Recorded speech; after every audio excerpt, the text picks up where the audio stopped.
It's an image that once used to define the sorrow and the loss of Kashmir's most volatile years.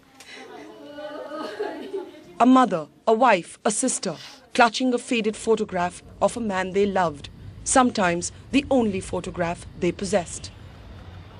Asking just one question: when will he be back home?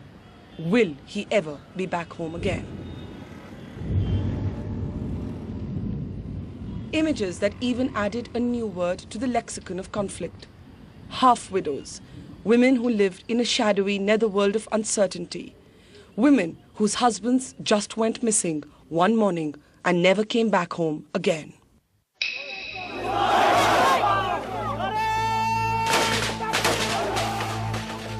Most enforced disappearances in the valley first began in the 90s when insurgency and militancy erupted in the state.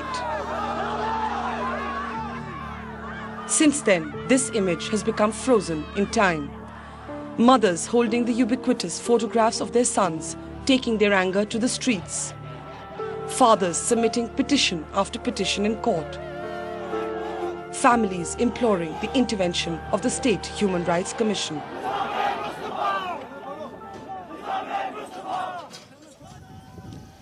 It was in 1994 that the Association of Parents for Disappeared Persons was first created.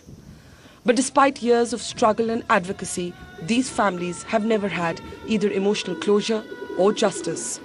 And Kashmir has moved on to the future with its past remaining unresolved.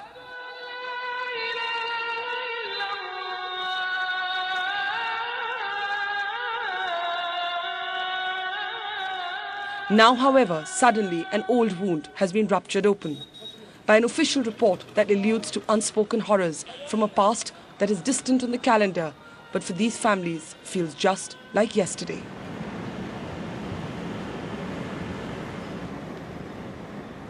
A preliminary report by a police team of the State Human Rights Commission has surveyed unmarked graves in 4 districts across North Kashmir to reach a chilling conclusion, saying that there is every probability that these unidentified dead bodies, buried in various unmarked graves at 38 places, may contain the dead bodies of enforced disappearances. It places the number of unidentified bodies at over 2,000. And so it is that Kashmir's buried truth is back in sharp focus. Questions over what lies beneath engendering both pain and hope.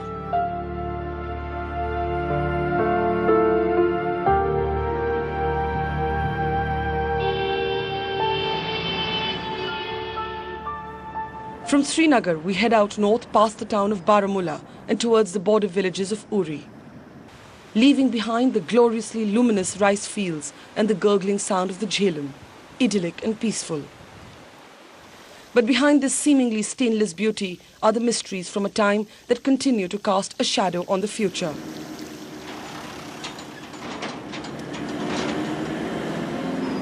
Off the main road and onto a narrow winding detour, and 3 hours later, we are in the village of Boniar, overlooking a small patch of land that doubles up as the local graveyard. Only a handful of graves, 6 to be precise, have tombstones that mark the dead. But more than 200 graves wear nothing but a slab of plain stone, clearly hiding more than they reveal. In some cases, there's just a mound of mud casually thrown over an unidentified body. We look for the aging graveyard keeper, Atta Muhammad, who has kept true to his faith in burying those brought to him over the years. But the images of what he has seen has clearly scarred him forever. NDTV's cricket app, Android and iPhone. Fastest scorecard, special analysis, and much more. Download free. ndtv.com/apps.